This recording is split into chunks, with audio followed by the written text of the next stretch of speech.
Hi guys! Nandito tayo ngayon sa Tabdoc.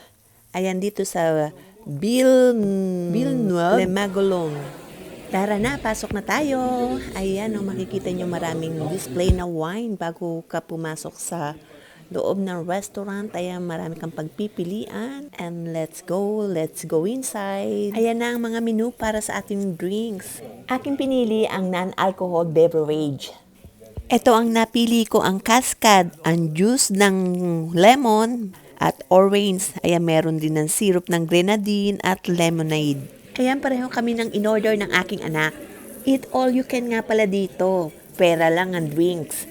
Kaya talagang mabubusog na naman kami ni Munamur.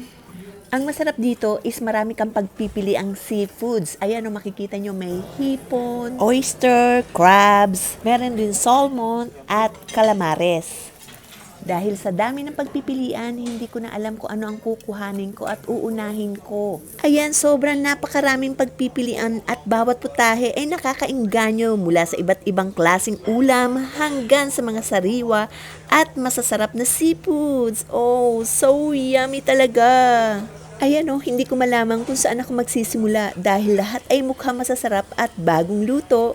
Masarap kumain kapag alam mong may mga choices ka. May grilled, may saucy, may light at may pang-indulge. Lalo na ang mga seafoods na fresh at puno ng lasa. Talagang babalik-balikan mo.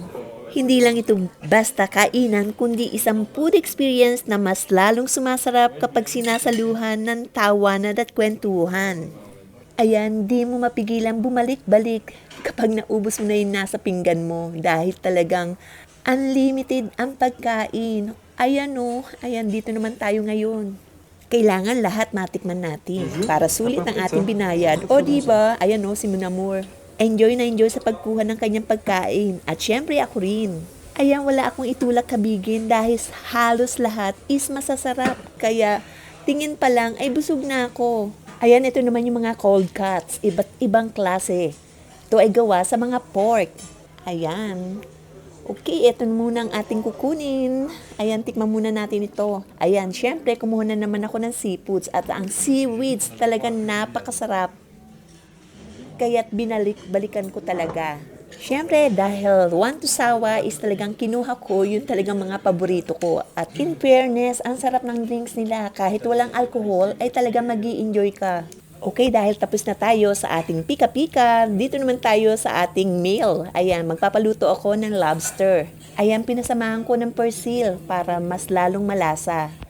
At habang hinihintay nating maluto, ayan, tingnan nyo naman, meron din silang foie gras. Ayan, iba't ibang klaseng gawa sa duck. Ayan, marami ka talagang pagpipilian dito. Okay, ayan, naluto na yung ating lobster. Ayan talagang masarap siya. Tingin pa lang is mabubusog ka na. Ayan talagang pinuno ng persil at nilagyan din ng maraming butter. At syempre, sinamahan na rin ng lemon para talagang lumabas ang kanyang lasa. Ayan, dahil seafoods naman ito, is kumuha na rin ako ng pusit. Ayan, sinamahan ko na rin ng gulay. Mixed vegetable ang aking sinama para talagang partner na partner sa ating seafoods. Although may mga pasta at kanin, is hindi ako kumuha dahil alam nyo na, medyo nagda-diet tayo. Kaya ayan, gulay lang ang aking sinasama. Okay, tikman na natin. Ayan ang ating lobster at ang ating vegetable. So delicious. Tikman na natin. Ayan, umpisa pa lang ng kainan, alam na namin magiging masaya at talagang mabubusog kami dahil sa dami ng pagpipilian. Ayan mga pagkain puno ng lasa at alaala at pasasalamat. Sa bawat subo ay ramdam ang sarap at pagmamahal. Isang mesa na puno ng saya at masaganang handa. May mga sariwang seafoods at bagong luto, bawat putahe ay puno ng lasa at alaala. Ayan, tingnan nyo naman ang ating lobster. Talagang malaman siya at malinamnam. Ayan dito pa lang is mabubusog ka na. Ayan, nasa muna mo punta na sa mga cheese at marami rin mga dessert na pagpipilian. Dito sa France, iba't ibang klase ng dessert ang naghihintay. Mga malalambot na cakes, creamy na mousses, matamis na tart at iba't ibang pastry na puno ng lasa at kulay. Sa bawat hinga ng aroma at bawat tikim, ramdam mo ang artistry at pagmamahal at sa pagluluto ng mga ito. Eat all you can nga pala ito. Kaya bawat dessert ay pwede mong tikman at namnamin. Ayan na si Muna Moore at punta na sa Kesuhan. Ayan, makikita nyo na ito ang inuna niya dahil sinabi ng aming kasama na talagang masarap daw ito. Ayan, makikita nyo na pinaikot-ikot niya bago makakuha ng piece nito. Ayan, makikita nyo na talagang dinamihan niya dahil paborito niya talaga ang mga keso. Mas lalong naging espesyal ang sandaling ito dahil sa napakaraming pagpipilian na keso, iba't ibang klase, iba't ibang lasa, may banayad, may matapang, may creamy at may matigas. Ayan, makikita nyo si Muna Moore na talagang natuwa sa pagkuha ng mga keso. Ayan, lahat is tinikman niya. Ayan o, makikita nyo na talagang napakaraming klase ng keso. Ayan, iba't ibang hugis, iba't ibang lasa, at iba't ibang sarap mula sa iba't ibang region dito sa France. Hindi ko matapos-tapos ang pagbibideo dahil nandito na yata lahat ang klase ng keso na na-produce dito sa France. Ang pagtikim ng keso ay hindi lang basta pagkain. Isa itong karanasan, bawat uri ng keso ay may sariling amoy, lasa at kwento. May banayad sa unang tikim, may matapang na unti-unting sumisiksik sa panlasa, at may creamy na halos matunaw sa bibig. So, ayan na yung aking mga anak at kukuha na ng kanilang dessert. Ayan, marami ka rin pagpipili ang mga dessert. Bawat mga dessert ay parang maliit na obra. Iba't ibang lasa, texture, at kulay na pawang nakakaengganyo. May malambot at creamy na mousse, matatamis at buttery na tarts, prutas na sariwa, at makulay, pati na rin ang matataas na eleganteng cakes. Sa bawat tikim, may kwento at kultura na ramdam mo sa bawat kagat. Ang tamis at ang sarap at ang saya ng pagtikim ng iba't ibang dessert na parang mini celebration sa bawat plato. Meron ding iba't ibang flavor ng ice cream. Ayan, pwede mong lagyan siya ng chocolate sa top na mamumuo sa toppings niya. Ayan.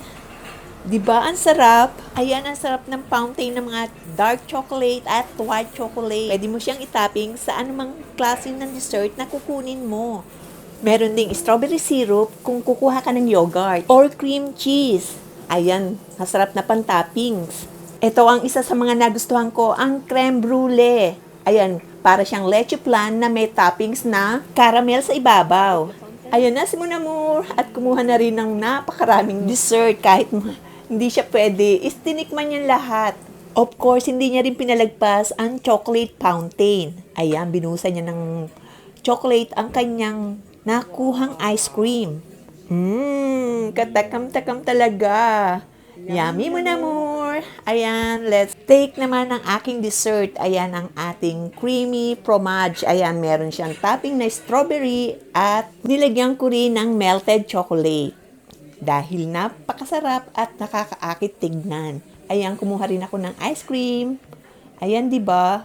Look really delicious. Ayan, dahil sa kakabidyo, hindi ko na malaya na hindi na pala sa ice cream tumatapon ng ating chocolate. Tumapon na yung ating chocolate sa pinggan. Buti na lang hindi ako nagkalat. Ayan, tingnan nyo naman ang fountain sa gitna. Puti, dark at milk chocolate. Iba't ibang klase ng tsokolate na pwede mong tikman ng paulit-ulit. Sa paligid, napakaraming dessert na pwedeng subukan. May fruits, may marshmallows, pastry at iba pa. Para kang nasa paraiso ng matatamis. Lahat ng paborito mo ay nandito at maaari mong kainin ng eat all you can. Ayan, hanggang ngayon, paikot-ikot pa rin ako sa ating mga dessert. Ayan, ang nagustuhan ko, ang creme brulee. Ayan, nag-enjoy talaga si Muna Moore sa mga dessert. Nakalimutan niya tuloy na bawal siya dito. Pero okay lang dahil minsanan lang naman ito. Ayan, ang sarap din ng mga cheese. Ito rin ang isa sa kanyang binalik-balikan. Nakailang balik kami sa dessert. Ayan o, tingnan niyo man si Muna Moore at talagang pinununan niya ng mousse ang kanyang ice cream at dessert. Isa-isa namin itong tinikpan, dahan-dahan habang nagkukwentuhan na nag-e-enjoy sa bawat kagat. Ang sarap talaga. Kaya binalikan ko muli at kumuha naman ako ng ibang flavor. Napakasarap ng flavor ng mga homemade ice cream. Ayan, kumuha ako ng vanilla na may nuts at raisin. Naglagay rin ako ng pistachio flavor. Naramdam mo sa bawat flavor ang pagmamahal sa paggawa nito, ang pagiging homemade, ang kalidad ng ingredients at ang effort na ginawa para sa bawat ice cream. Tunay na kasiyahan ang mga dessert na ito. Hindi lang sa pamlasa, kundi sa puso rin. Okay, ayan ang aking nakuha. 3 scoop ng iba't ibang flavor ng ice cream. Ayan. Ayan, full and happy. Tapos na kaming kumain. Handa ng umuwi. Ayan, thank you nga pala sa aking mga anak sa pag-imbita sa amin sa napakasarap na restaurant na ito. Hanggang sa muli. Maraming salamat. Bisu!